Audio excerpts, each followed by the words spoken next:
It's been 4 years since that 4th of July night, but the memories still haunt me. I've tried to move on, to convince myself it was all just a cruel prank or a shared hallucination brought on by the Texas heat. But deep down, I know what we experienced was all too real. My name is Chris, and I was 22 years old when it happened. I'd just finished my junior year of college, looking forward to a summer of relaxation before diving into my senior year. My friends and I, Neil, Elijah, JD, and Neil's sister Katie, had been inseparable since high school. We'd stayed close even as we went off to different colleges, and our summer reunions had become a cherished tradition. That year, we were all feeling a bit restless. Our small Texas town didn't offer much in the way of excitement, and we were itching for something different. It was Neil who suggested we spend the 4th of July at his grandparents' farmhouse. "They're out of town for the week," he said, a mischievous glint in his eye. "We'll have the whole place to ourselves. Plenty of space to set off fireworks without worrying about noise complaints." The idea immediately appealed to all of us. A change of scenery, no parents or neighbors to worry about, and the promise of a wild night under the stars. We quickly made plans, pooling our money to buy fireworks and supplies for the trip. The morning of the 4th dawned bright and clear, with the promise of sweltering heat later in the day. I woke up early, a mix of excitement and inexplicable unease fluttering in my stomach. I tried to shake off the feeling as I packed my bag, chalking it up to nerves about the unfamiliar location. We met up at Neil's house around noon. The only vehicle available to us was his beat-up 2-door sedan, which posed a challenge for fitting 5 people and all our supplies. After some creative problem-solving and a fair bit of good-natured arguing, we managed to squeeze everyone in. Katie took the passenger seat, being the smallest, while Neil drove. The rest of us contorted ourselves into the back seat, with JD in the middle since he was the skinniest. The drive was about 40 miles, but it felt much longer in the cramped car. The air conditioning struggled to keep up with the July heat, and we were all sweating within minutes. Katie, always prepared, had put together a playlist for the trip. The upbeat music helped keep our spirits high despite the discomfort. About halfway through the journey, we stopped at a fireworks stand on the side of the road. The small shack was overflowing with colorful boxes and tubes promising spectacular displays. We spent nearly an hour debating which ones to buy, eventually settling on a mix of Roman candles, fountains, and a few larger cakes for the grand finale. With our haul secured in the trunk, we piled back into the car, resuming our uncomfortable positions for the remainder of the drive. As we left the main highway and turned onto smaller country roads, the landscape changed dramatically. Fields of corn and cotton stretched to the horizon, broken only by the occasional farmhouse or barn. The further we drove, the more isolated it felt, with houses becoming fewer and farther between. I found myself staring out the window, watching the landscape roll by. There was something unsettling about the vastness of it all, the way the open fields seemed to swallow up any signs of human habitation. I couldn't shake the feeling that we were driving into some place we didn't belong. Finally, after what seemed like an eternity of winding dirt roads, we turned onto a long driveway leading to Neil's grandparents' farmhouse. The 2-story wooden structure stood stark against the flat landscape, weathered by years of sun and wind. A large barn loomed behind it, and beyond that, I could see the edge of a dense forest. As we pulled up to the house, Neil casually mentioned that his grandparents were out of town for the week. "Wait, you didn't tell them we were coming?" I asked, suddenly feeling like we were intruding. Neil shrugged. "They won't mind. They're always saying I should use the place more often. Besides, we'll clean up before we leave. They'll never know we were here." We all piled out of the car, stretching our cramped limbs and taking in our surroundings. The farmhouse was old but well maintained, with a wide porch wrapping around the front and one side. A tire swing hung from a massive oak tree in the front yard, creaking slightly in the warm breeze. Katie, always the organizer of our group, spoke up. "I'll run into town and grab some food and drinks for tonight. You guys start setting up, okay?" Before anyone could protest, she had hopped back into the driver's seat and was backing down the driveway, leaving us without transportation or our fireworks, which were still in the trunk. With nothing else to do, Neil gave us a tour of the property. The inside of the farmhouse was like stepping back in time, with antique furniture and faded family photos lining the walls. It smelled of old wood and lemon furniture polish, a scent that immediately reminded me of my own grandparents' house. "There's a pool out back," Neil said, leading us through the kitchen and out onto the back porch. Sure enough, a good-sized in-ground pool glittered invitingly in the afternoon sun. We wasted no time changing into our swim trunks and diving in, grateful for the cool relief from the Texas heat. As we splashed and horsed around in the pool, I found my gaze continually drawn to the tree line at the edge of the property. The dense forest seemed to loom ominously, a stark contrast to the open fields surrounding the rest of the farm. Something about it made me uneasy, though I couldn't quite put my finger on why. Neil must have noticed my distraction. "You okay, man?" he asked, swimming up beside me. I nodded, trying to shake off the feeling. "Yeah, just, that forest gives me the creeps for some reason." Neil chuckled. "Oh yeah, I forgot to mention. We get wolves out here sometimes. They usually keep to themselves, but every now and then one will get bold and come sniffing around the property." My eyes widened. "Wolves? Are you serious?" "Relax," Neil said, clapping me on the shoulder. "They're more scared of us than we are of them. But if it makes you feel better, there's a shotgun in the living room. Grandpa always keeps it loaded, just in case." His words did little to ease my anxiety. As the sun began to dip lower in the sky, casting long shadows across the yard, I found myself growing increasingly on edge. The others seemed oblivious to my discomfort, laughing and joking as they got out of the pool and started drying off. "I'm going to set up a game of Risk inside," Neil announced. "You guys want to play while we wait for Katie to get back?"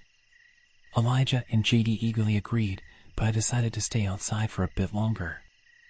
"I'll join you in a few," I said, settling into one of the porch chairs. "Just want to enjoy the sunset." As the others headed inside, I sat there, my eyes fixed on the forest. The fading light played tricks on my vision, creating shifting shadows that seemed to move of their own accord. More than once, I thought I saw something dart between the trees, only to blink and find nothing there. Just as I was about to give up and head inside, movement at the edge of the tree line caught my eye. This time, I was sure I hadn't imagined it. A dark figure emerged from the shadows, moving with an odd, jerky gait. My heart began to race as I leaned forward, straining to make out details in the growing darkness. "Hey!" I called out, my voice shaky. "Who's there?" The figure stopped, then slowly raised an arm in what might have been a wave. But something about the motion was off, more like a spasm than a deliberate gesture. I stood up, ready to run inside and alert the others, when Elijah came out onto the porch. "What are you yelling about?" he asked, then followed my gaze to the figure in the field. A grin spread across his face. "Oh, I see. Katie's trying to scare us, huh?" "Nice try, Katie," he called out, waving enthusiastically. I wanted to tell him that it couldn't be Katie, that she was still in town, but the words stuck in my throat. Neil and JD, drawn by the commotion, joined us on the porch. "What's going on?" Neil asked, looking between us and the figure in the field. Elijah laughed. "Your sister's trying to pull a fast one on us. Look at her out there, probably thought she could sneak up and scare us." Neil squinted into the darkness, then chuckled. "Classic Katie." "Hey, sis," he shouted. "You can drop the act now. Come help us with the food." The figure in the field raised its arm again in that strange, jerky motion. Something about the movement sent a chill down my spine. "Guys," I said quietly, "I don't think that's Dash."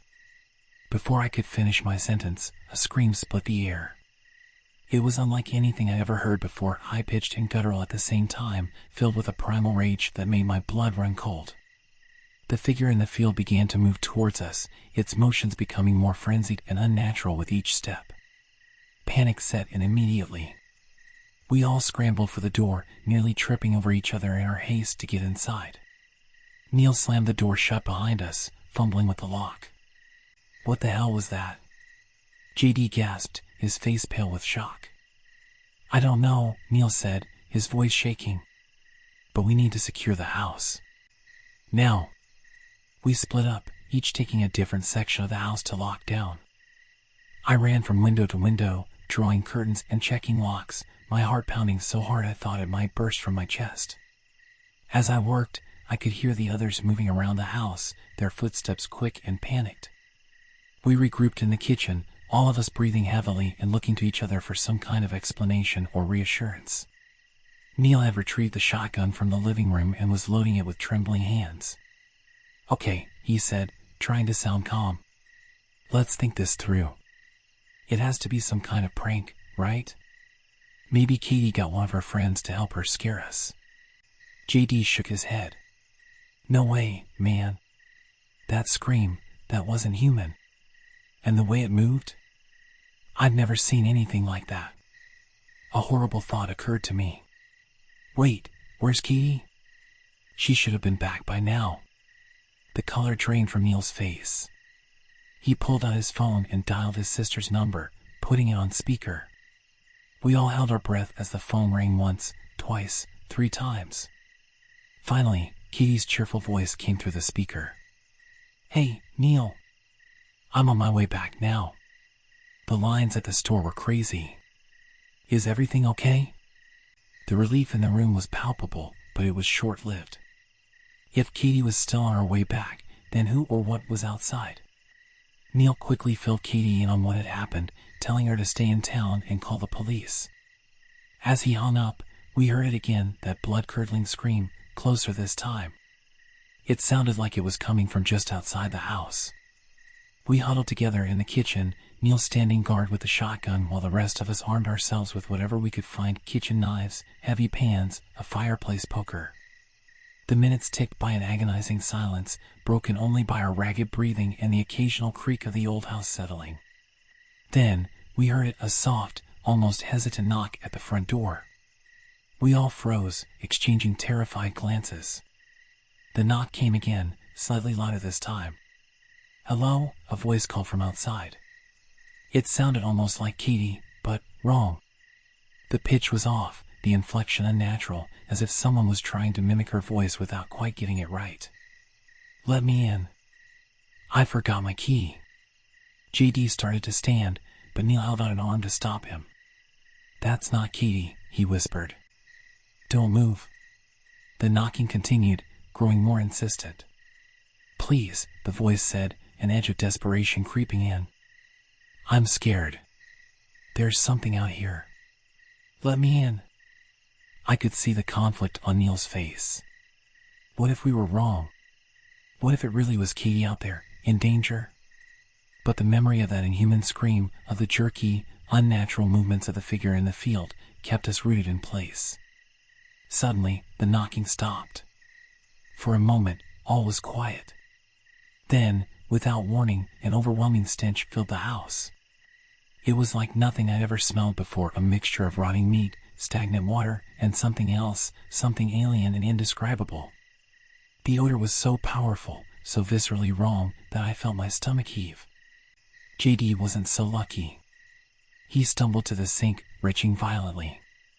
The rest of us covered our noses and mouths, gagging on the putrid air.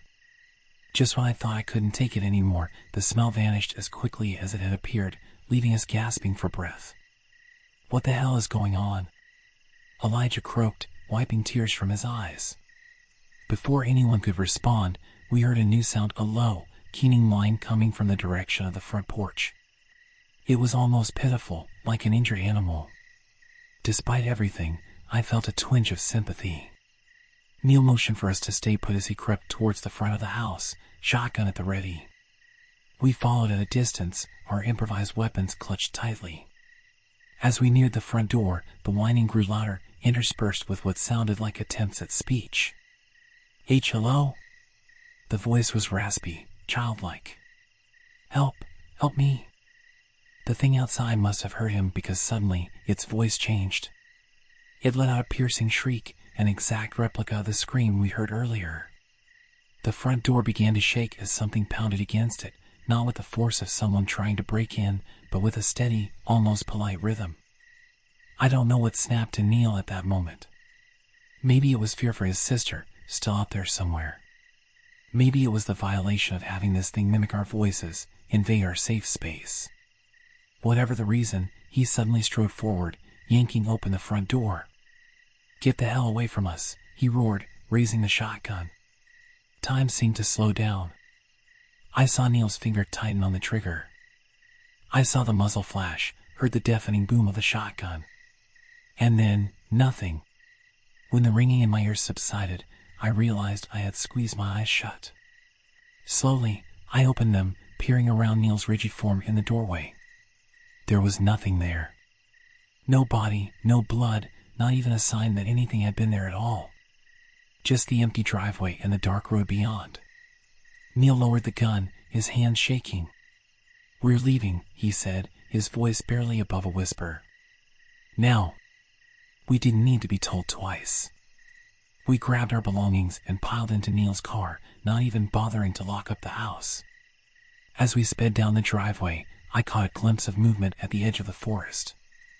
A dark figure, standing perfectly still, watching us leave.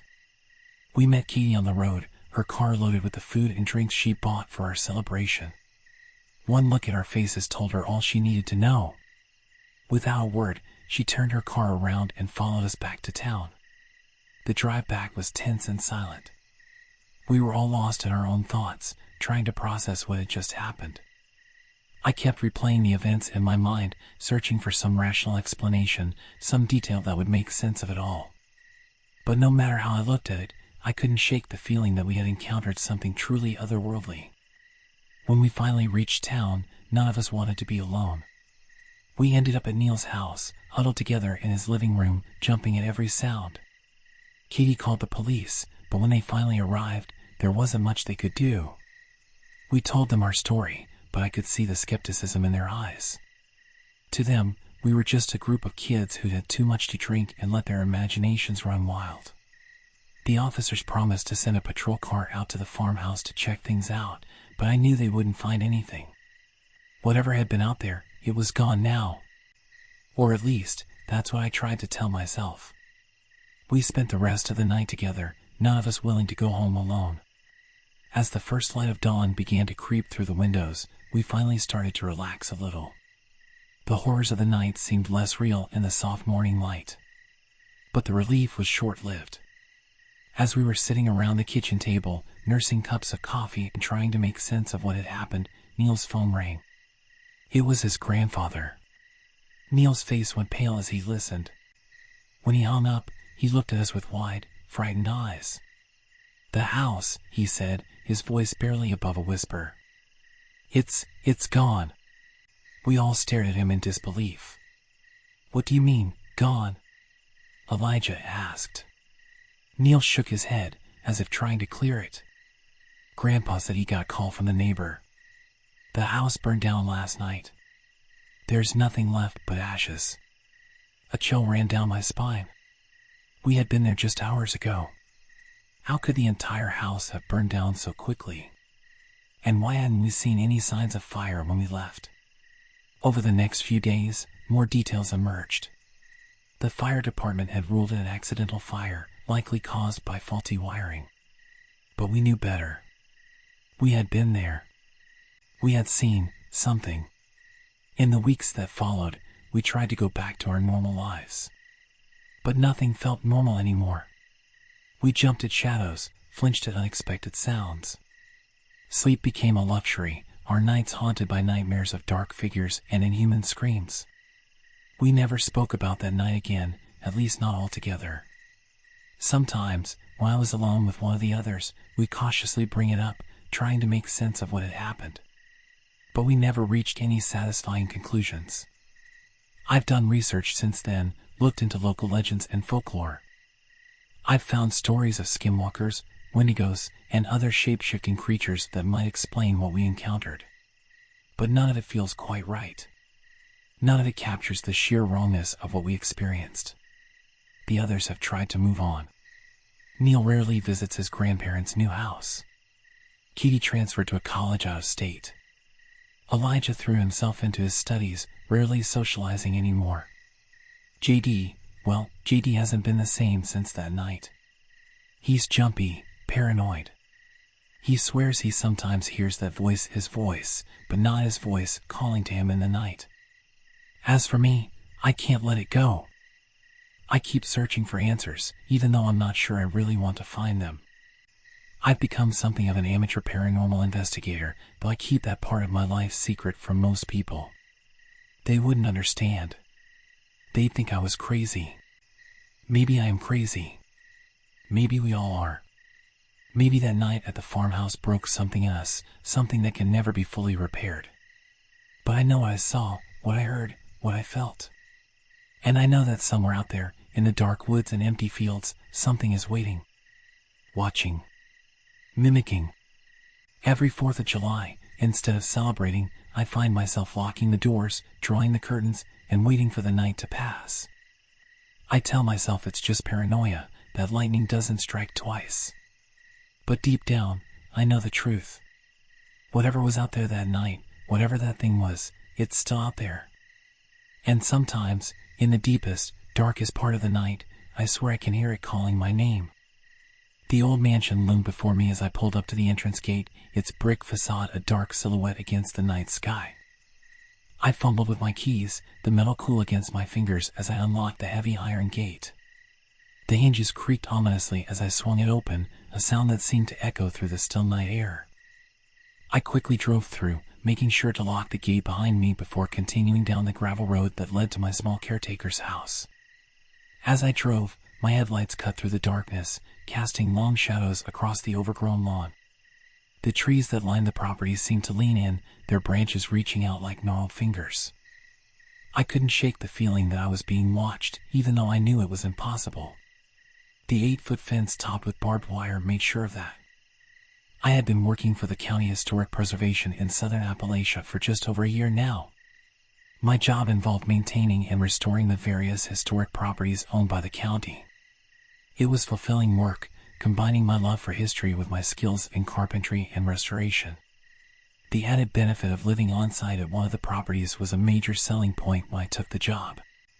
The property I called home was a sprawling 5-acre parcel, dominated by the imposing brick mansion built in the 1810s. My own living quarters were far more modest, a small caretaker's house about 20 feet from the main building. It wasn't much, but it was home. As I rounded the corner of one of the outbuildings, my headlights illuminated something that made my blood run cold. There, standing in the middle of the gravel path, was a creature unlike anything I had ever seen before. At first glance, it appeared to be roughly the size of a deer, but that's where any semblance to familiar wildlife ended. Its legs were impossibly long and spindly, looking almost too fragile to support its body. Long, shaggy hair covered its form, matted in places and hanging in others. The overall effect was unsettling, like some nightmarish cross between a deer and a wolf. My mind raced, trying to make sense of what I was seeing. How had this thing gotten onto the property? The fence was impenetrable. I had checked it myself just last week during my regular rounds. There was no way something this size could have squeezed through or climbed over without leaving obvious signs. Against my better judgment, I decided to get a closer look. I slowly opened my car door, wincing at the loud creak that shattered the silence. The creature's head snapped towards me, and I froze, 1 foot on the gravel, my hand still on the door handle. What happened next defied all logic and sent a chill down my spine that I can still feel to this day. The creature, which had been standing on all fours, suddenly began to change. Its back straightened, rising up until it was standing fully erect on its hind legs. In that moment, it looked almost human, if humans were covered in matted fur and stood over 7 feet tall. Before I could react, the thing took off running. Not on 4 legs as any normal animal would, but on 2, sprinting away with a speed that seemed impossible for its gangly frame. It disappeared into the shadows of the property faster than I could track, leaving me standing there, mouth agape, trying to process what I had just witnessed. Adrenaline coursing through my veins, I sprang into action. I ran back to my car, yanking open the trunk to retrieve my heavy-duty flashlight and the shotgun I kept for emergencies. The cool metal of the gun was reassuring in my hands as I began to search the area where the creature had been. The beam of my flashlight swept across the gravel and grass, searching for any sign of the thing's passage. But there was nothing, no footprints, no tufts of fur, not even a broken twig. It was as if the creature had never existed at all. I spent hours combing every inch of the property, my flashlight beam dancing across the dark corners and shadowy recesses. The old mansion seemed to loom larger than ever, its windows like empty eyes watching my frantic search. Every rustle of leaves made me jump, every shadow seemed to move in the corner of my eye. As the first light of dawn began to creep over the horizon, I finally gave up my search. Exhausted and shaken, I retreated to my small house, locking the door behind me. I didn't sleep that night. Instead, I sat on my worn couch, shotgun across my lap, staring at the door and jumping at every creak and groan of the old house settling. The next day, I called in sick to work. I couldn't bring myself to leave the property, convinced that the moment I left, the creature would return. I spent the day methodically checking and rechecking the fence, looking for any possible point of entry. But the fence was intact, the barbed wire undisturbed. There was no rational explanation for how that thing had gotten in or out. As the days passed, I found myself jumping at shadows, constantly looking over my shoulder. My work began to suffer as I spent more and more time patrolling the property, convinced that the creature would return. I installed motion-activated lights and cameras, but they never captured anything out of the ordinary. My colleagues at the County Historic Preservation Office began to notice the change in me. The dark circles under my eyes, the jumpiness, the constant distraction. They attributed it to the stress of living alone in such an isolated location. I couldn't bring myself to tell them the truth. Who would believe me? Weeks turned into months, and slowly, the memory of that night began to fade. I started to question my own recollection of events. Had I really seen what I thought I saw? Or had it been some trick of the light, combined with exhaustion from working long hours? But even as I tried to rationalize it away, I couldn't shake the feeling of unease that had taken root in me. The property that had once felt like a sanctuary now felt like a prison. Every night, as darkness fell, I found myself tensing up, eyes scanning the shadows for any sign of movement. I threw myself into my work, taking on more restoration projects than ever before. I reasoned that if I kept busy enough, if I exhausted myself enough, I wouldn't have time to dwell on that night. I became known as the go-to person for the most challenging restorations, the ones that required painstaking attention to detail and long hours. One such project was the restoration of an old church about an hour's drive from my property. The church, built in the late 1700s, had fallen into disrepair over the years. It was my job to bring it back to its former glory while preserving as much of the original structure as possible. I threw myself into the work with a fervor that bordered on obsession. Every day, I would leave at dawn and return well after dark, my hands calloused and my clothes covered in sawdust and paint. The physical labor was a welcome distraction from the thoughts that plagued me at night.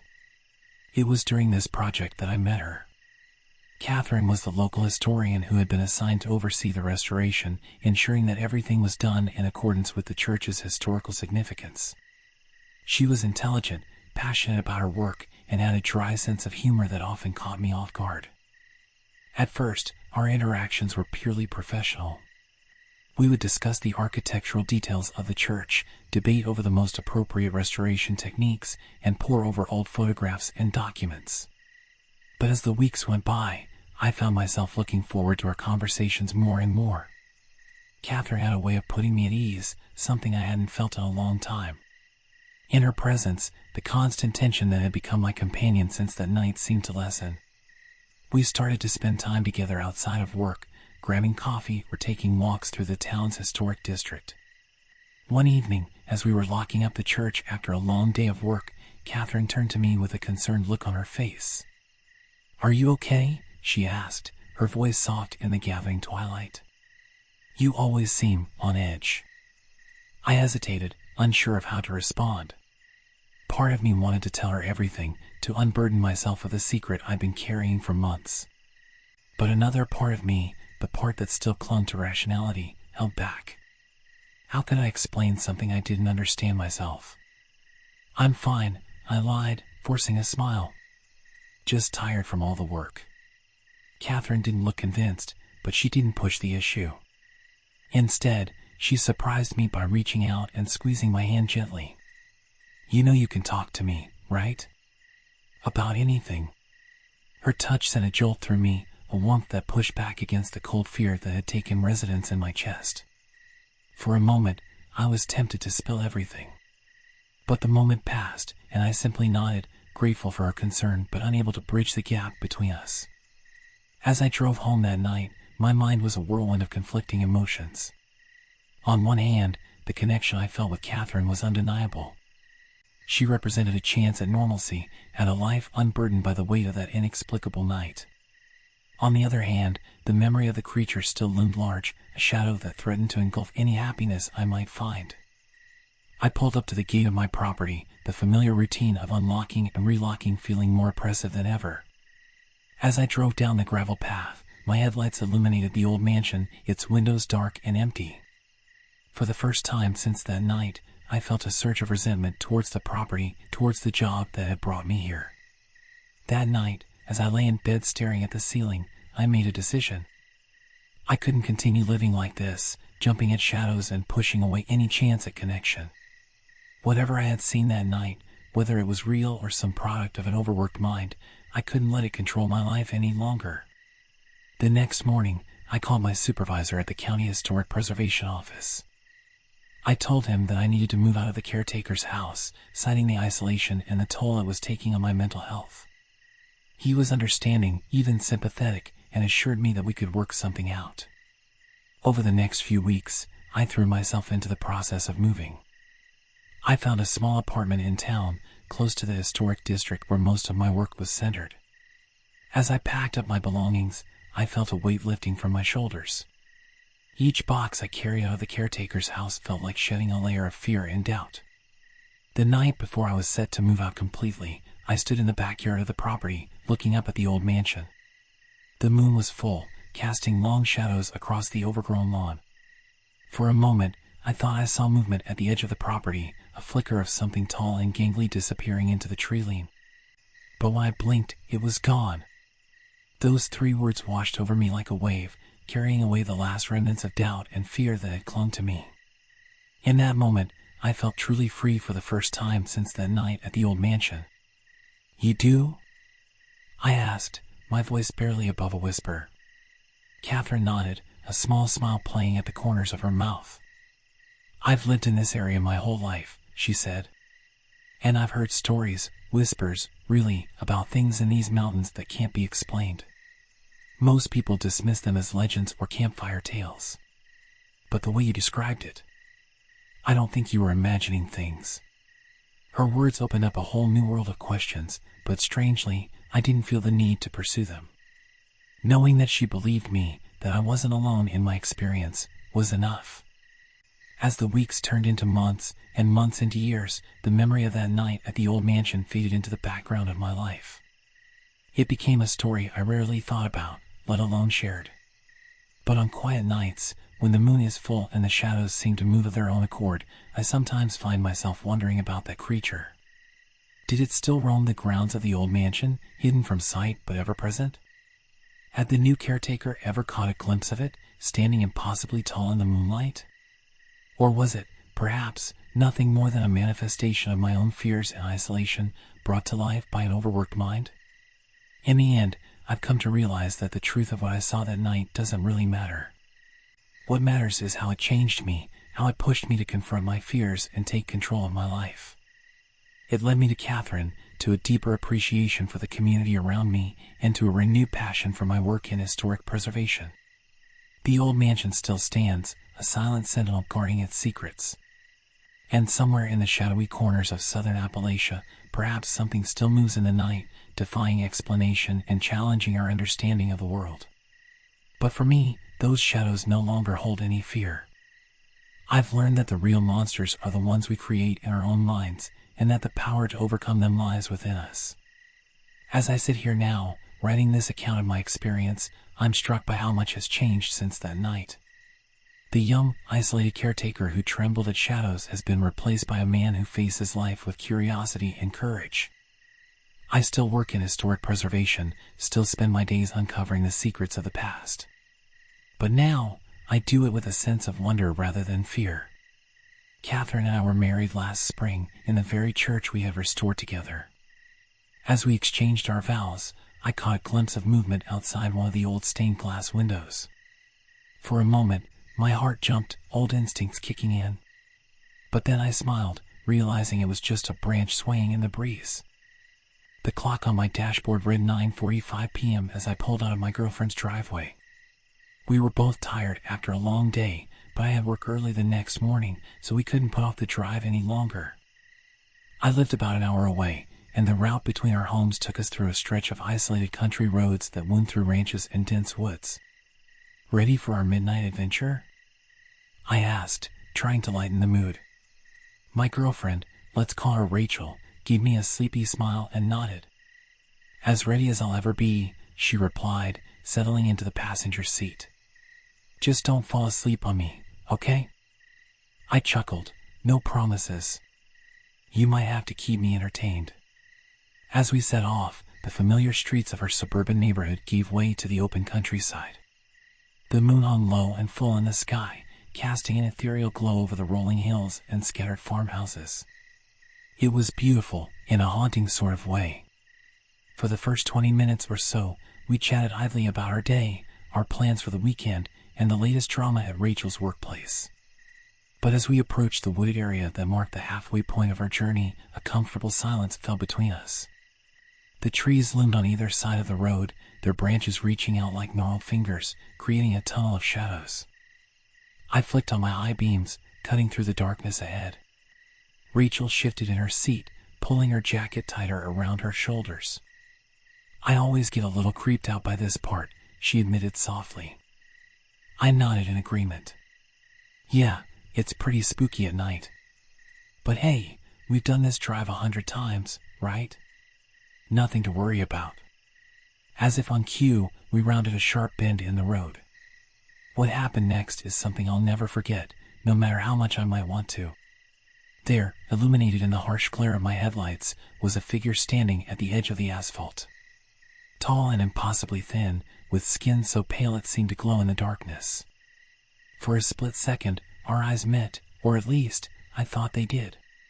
Where eyes should have been, there were only dark, empty sockets. I let out a startled yell and jerked the wheel hard to the left, narrowly avoiding the figure as it seemed to lurch towards us. The tires screeched in protest as I fought to keep the car under control. Jesus Christ!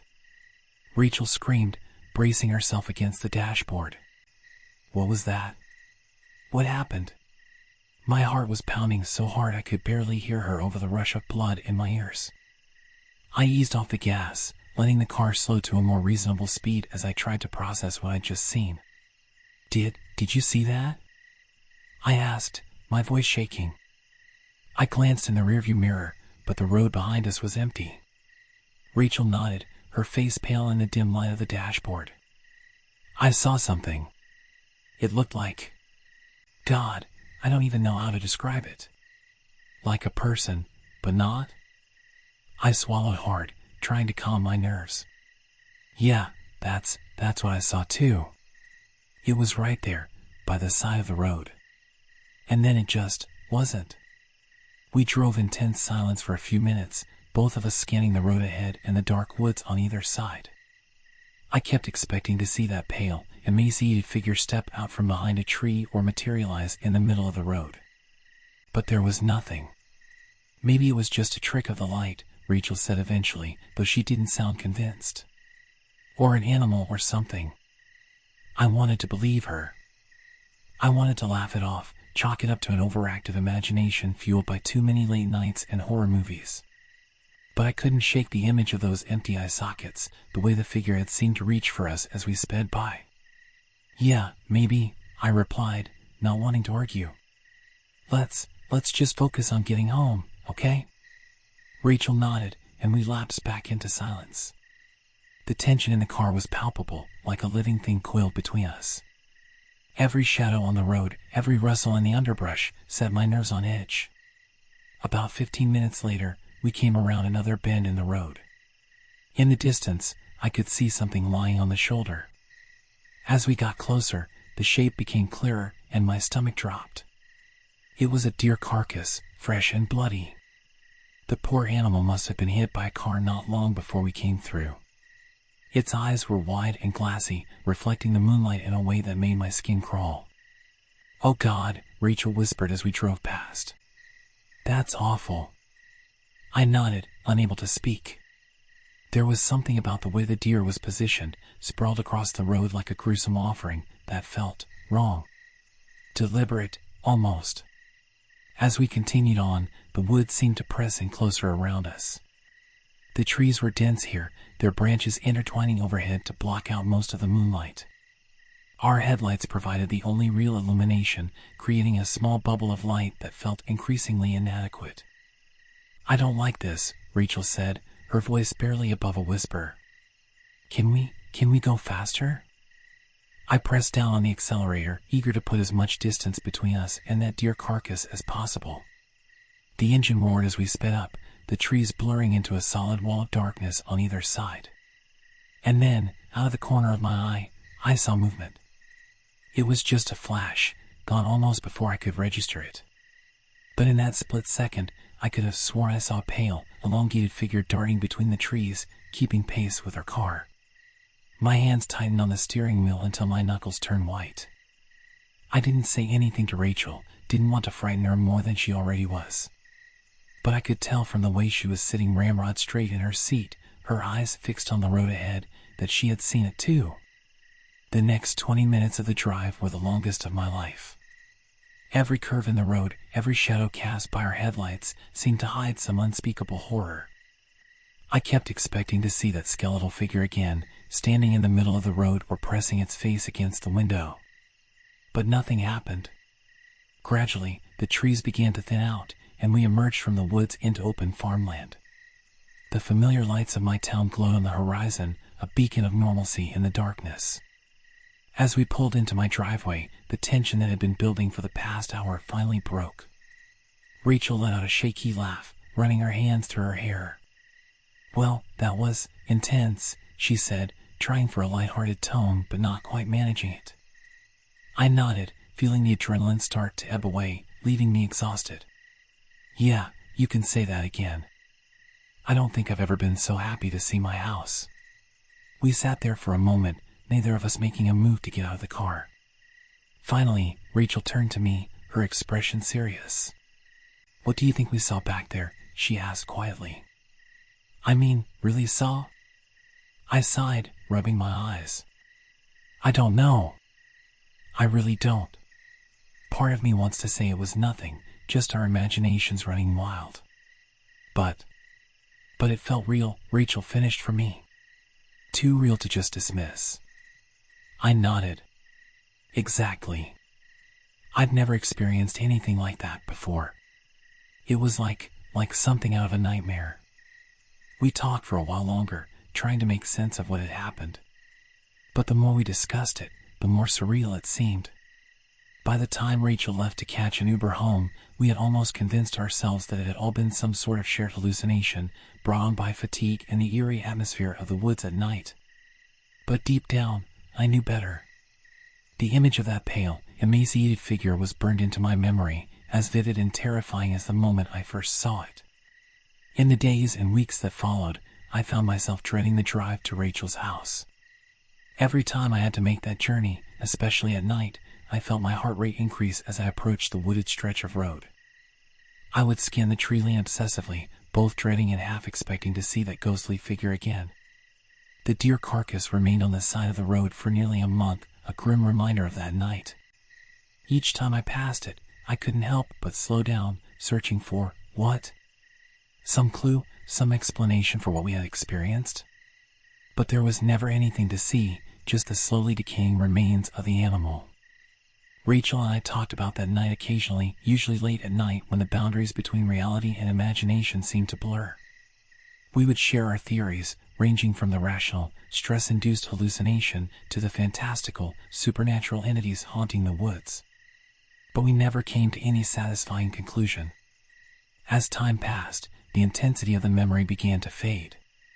The fear and confusion gave way to a sort of wary curiosity. I found myself paying more attention to the stories people told about strange occurrences in the area. Old legends about haunted stretches of road, whispered accounts of inexplicable sightings in the woods, things I would have dismissed as nonsense before now took on a new significance. I even started doing some research, digging into local history and folklore. I learned that the area we had driven through had a long history of strange occurrences.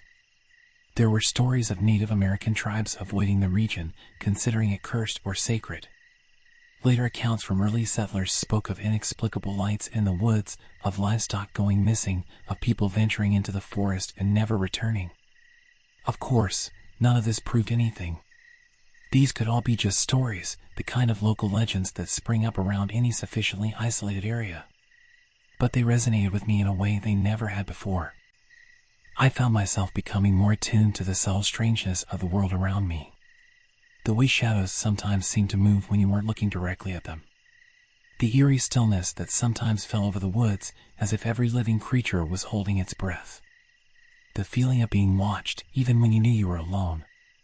Rachel noticed the change in me. She worried that I was becoming obsessed, that I was seeing patterns where there were none. And maybe she was right. But I couldn't shake the feeling that what we had seen that night was real, that it meant something. As the months went by, I continued to make that drive between our homes. Sometimes at night, sometimes during the day. And while I never saw that pale, skeletal figure again, I never felt entirely at ease on that road. There was always a tension, a sense of anticipation, as if the woods were waiting for something. And sometimes, in the deepest part of the night, when the moon was full and the shadows were long, I could almost convince myself that I saw movement among the trees. A flash of pale skin, the suggestion of an impossibly thin silhouette. But it was always gone before I could be sure, leaving me to wonder if it had ever been there at all. I don't know if I'll ever understand what happened that night. Maybe it was just a trick of the light, a momentary lapse in perception brought on by fatigue and the natural eeriness of a dark, isolated road. Maybe it was something more, some glimpse into a world beyond our understanding.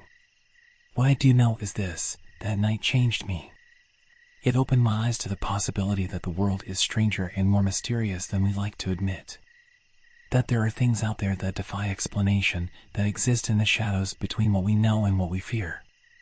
And every time I drive down that road, especially at night, I can't help but wonder, what else is out there, watching and waiting in the darkness? What other secrets do these woods hold?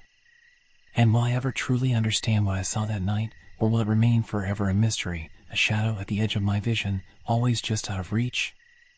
As I write this, sitting in my living room with the lights on and the curtains drawn, I can almost convince myself that it was all a dream. That the pale figure, the deer carcass, the flashes of movement in the woods were all just products of an overactive imagination. But then I look out the window, at the distant line of trees that marks the beginning of the forest, and I feel that familiar chill run down my spine. Because I know that somewhere out there, in the depths of those dark woods, something is waiting. And whether it's real or not, whether it's a physical entity or just a manifestation of our deepest fears, it's changed the way I see the world forever. So if you ever find yourself driving down a lonely stretch of road late at night, with nothing but darkness and trees on either side, remember this story. Keep your eyes on the road, but don't be afraid to glance into the shadows every now and then. Because you never know what you might see, or what might be seeing you. And if you do see something, something that defies explanation or sends a chill through your very soul, know that you're not alone. There are others out there who have glimpsed the things that lurk in the darkness, who have felt the weight of unseen eyes watching from the woods. We may never fully understand what's out there. But in sharing our stories, in acknowledging the mystery and the fear, we remind ourselves that the world is vast and strange and full of wonders, both beautiful and terrifying. And in that acknowledgement, we find a kind of strength, a readiness to face whatever might be waiting for us in the shadows. As for me, I still make that drive through the woods regularly.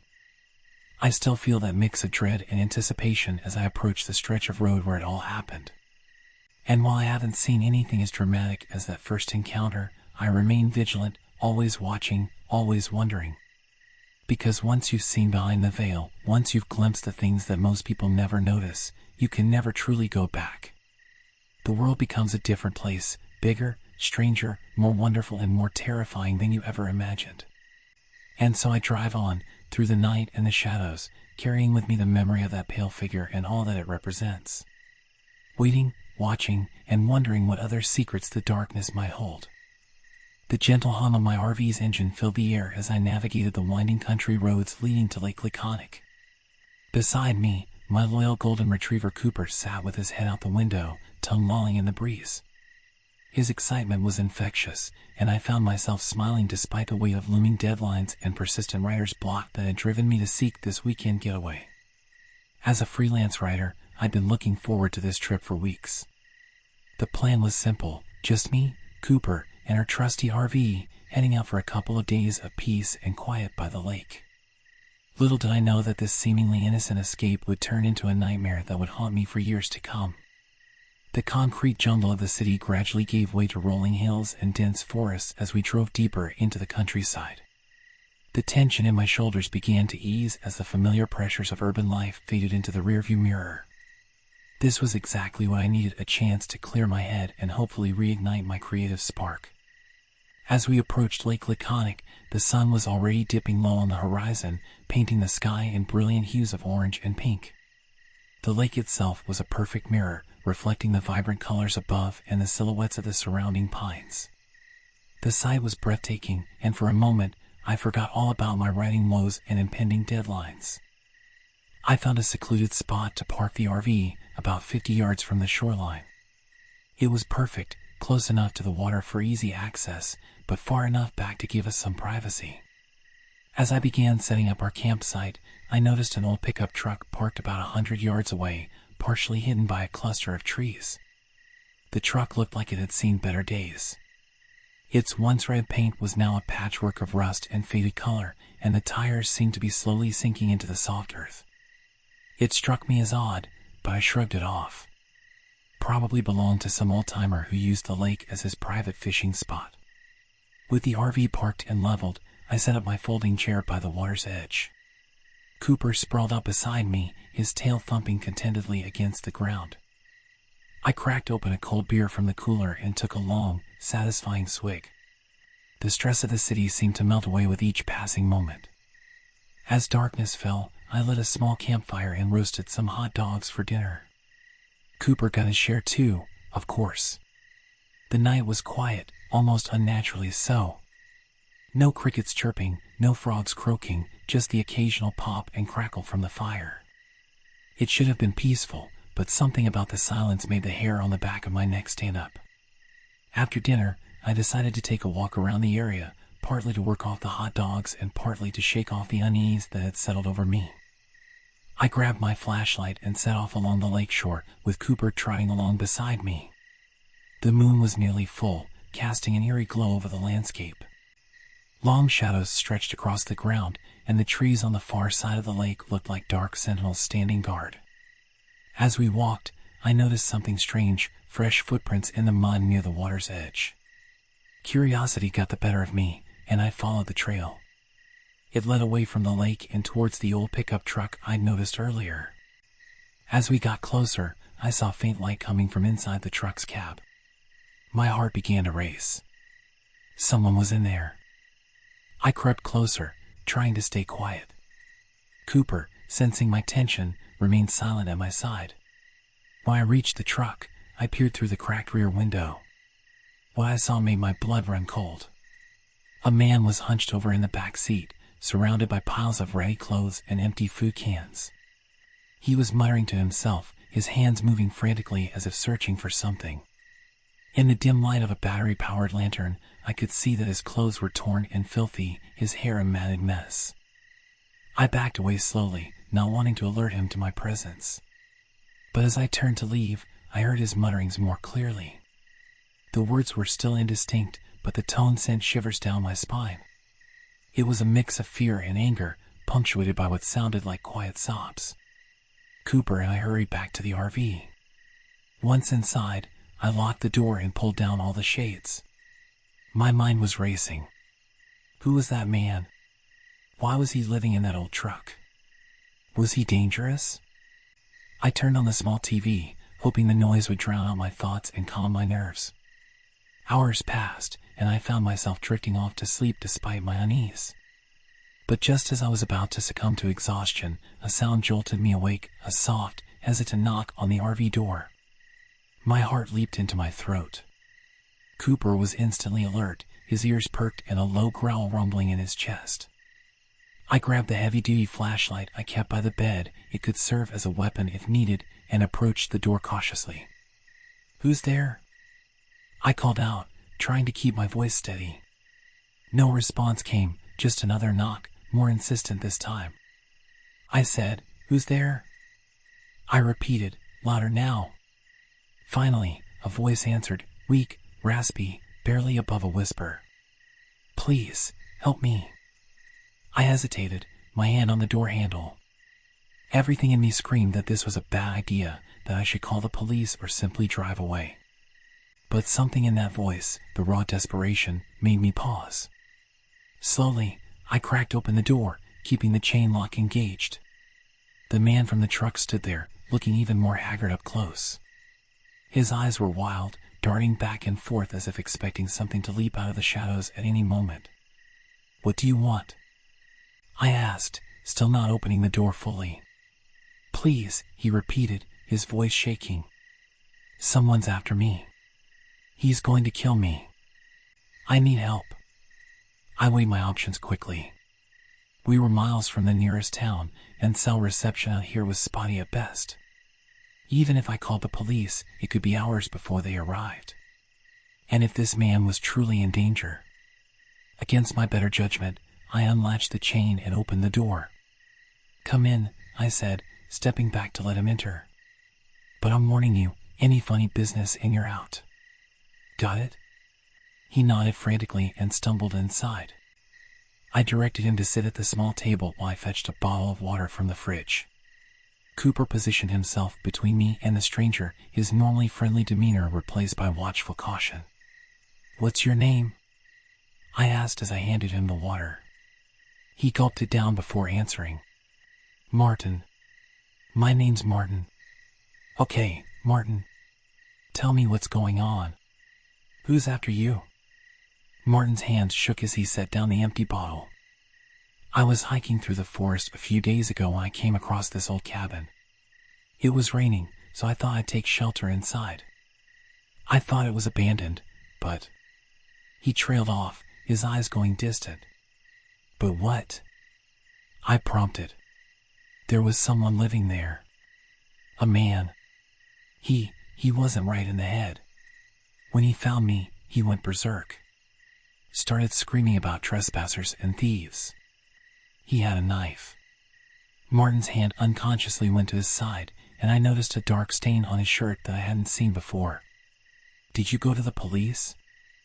I asked, feeling a growing sense of dread. Martin shook his head vehemently. "I tried. But he followed me. He knows these woods better than anyone. Every time I thought I'd lost him, he'd show up again. I've been running for days. When I saw your RV, I hoped." Just then, a loud bang resonated through the RV, like something heavy hitting the side. Cooper erupted into furious barking, and I felt my heart skip a beat. "Stay here," I told Martin, grabbing my flashlight and the hunting knife I kept in a kitchen drawer. With shaking hands, I unlocked the door and stepped outside. The night air was cold, raising goosebumps on my skin. The campfire had died down to glowing embers, casting just enough light to create moving shadows at the edge of my vision. I swept the flashlight beam across the clearing, seeing nothing out of place. I was about to head back inside when a low, menacing voice spoke from the darkness. "Where is he?" I spun around, my heart pounding so hard I could hear it in my ears. A figure stood at the edge of the clearing, a man, tall and powerfully built. His face was hidden in the shadow of a hood, but I could see the glint of moonlight on the blade of a knife in his hand. "Get out of here!" I shouted, trying to sound braver than I felt. "Leave us alone." The man took a step forward. "Give me the little rat, and I'll go. Otherwise..." He left the threat hanging in the air. I knew in that moment that there was no reasoning with this man. Whatever had happened between him and Martin, it had pushed him beyond the limits of sanity. I had to protect myself and the terrified man in my RV. I backed towards the door, keeping the flashlight trained on the intruder. Just as my hand found the handle, the man lunged forward with surprising speed. His knife slashed through the air where I had been standing a second before. Instinct took over. I swung the heavy flashlight with all my might, connecting with the side of his head. He staggered back, momentarily stunned. I used that precious moment to dive into the RV, slamming and locking the door behind me. "We need to get out of here, now!" I yelled to Martin, who was cowering in the corner. I jumped into the driver's seat and turned the key. The engine roared to life just as the man outside began pounding on the door, trying to force his way in. I threw the RV into drive and stomped on the gas. We lurched forward, tires spinning in the soft earth before finding purchase. The attackers' enraged shouts faded as we sped away from the campsite, deeper into the forest on the narrow access road. For what felt like hours, we drove through the night. Every shadow seemed to hide a threat, every bend in the road a potential ambush. Martin sat silently in the passenger seat, jumping at every noise. Cooper paced restlessly in the back, still on high alert. Finally, we emerged from the forest and found ourselves on a main road. I didn't slow down until I saw the lights of a small town in the distance. I pulled into the parking lot of a 24-hour diner, the bright fluorescent lights a stark contrast to the darkness we just escaped. "Wait here," I told Martin.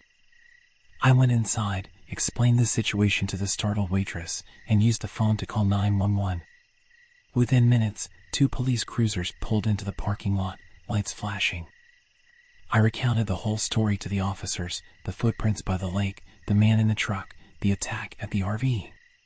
They took Martin into custody, assuring me they would get him the medical and psychological help he clearly needed. As I watched them drive away, I felt a mixture of relief and lingering fear. The ordeal was over, but I couldn't shake the feeling that it wasn't truly finished. The attacker's face, hidden by that hood, haunted my thoughts. He was still out there somewhere, in those dark woods, waiting. I spent the rest of the night in the RV, parked under the bright lights of the diner. Sleep was impossible. Every sound made me jump, every shadow seemed to move. Cooper stayed by my side, a constant, comforting presence. As the first light of dawn broke through the darkness, I made a decision. I couldn't go back to my normal life, not yet. The shadow of that night loomed too large. I needed time to process, to heal. I packed up the RV, made sure we had enough supplies, and set off down the highway. I had no destination in mind, just a need to keep moving, to put distance between myself and Lake Laconic. The road stretched out before me, a ribbon of possibility. Maybe, just maybe, I could find peace again. But for now, all I could do was keep driving, keep fighting the memories, and hope that somewhere down this long road, I would find the solace I so desperately sought. As the sun rose higher in the sky, painting the world in warm, comforting colors, I allowed myself a small smile. Whatever lay ahead, I knew one thing for certain, this was going to make one hell of a story. As I drove away from Lake Laconic, the events of the night replayed in my mind. The adrenaline that had kept me going was starting to wear off, leaving me feeling drained and shaky. Cooper, sensing my unease, rested his head on my lap, offering silent comfort. I drove for hours, stopping only for gas and to let Cooper stretch his legs. At each stop, I scanned the area nervously, half expecting to see the hooded figure emerge from the shadows. The rational part of my brain knew I was being paranoid, but after what I'd been through, I couldn't help it. By late afternoon, exhaustion was setting in. I knew I needed to find a place to rest, but the thought of stopping filled me with dread. Eventually, I spotted a sign for a campground about 20 miles ahead. It wasn't ideal, but at least it would have other people around. The campground was a far cry from the secluded spot at Lake Laconic. RVs and tents dotted the area, and the sound of children playing and adults chatting filled the air. Under normal circumstances, I might have found it too crowded and noisy. Today, it was exactly what I needed. I parked the RV and went through the motions of setting up camp, my movements mechanical and sluggish. A few fellow campers waved hello, but I couldn't muster the energy to do more than nod in response. Once everything was set up, I collapsed onto the small bed in the RV, Cooper curling up beside me. Sleep came in fitful bursts, punctuated by vivid nightmares. In my dreams, I was back at Lake Laconic, running through endless dark woods, the hooded figure always just a step behind me. I woke up several times, heart racing, before finally giving up on sleep altogether. As dawn broke, I made a decision. I couldn't keep running aimlessly. I needed to go back home, back to my routine. Maybe that would help me shake off this lingering fear. I packed up the RV and hit the road once more, this time with a clear destination in mind. The familiar sights of my neighborhood should have been comforting, but as I pulled into my driveway, I felt a strange sense of disconnect. Everything looked the same, yet I felt fundamentally changed by my experience. The next few days passed in a blur. I went through the motions of my daily life, walking Cooper, answering emails, trying to write, but my mind kept drifting back to that night.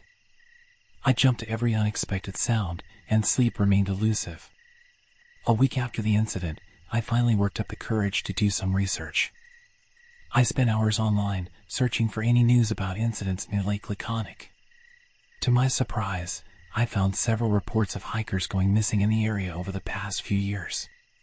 Most were eventually found, often disoriented and dehydrated, with confused stories about being chased or followed.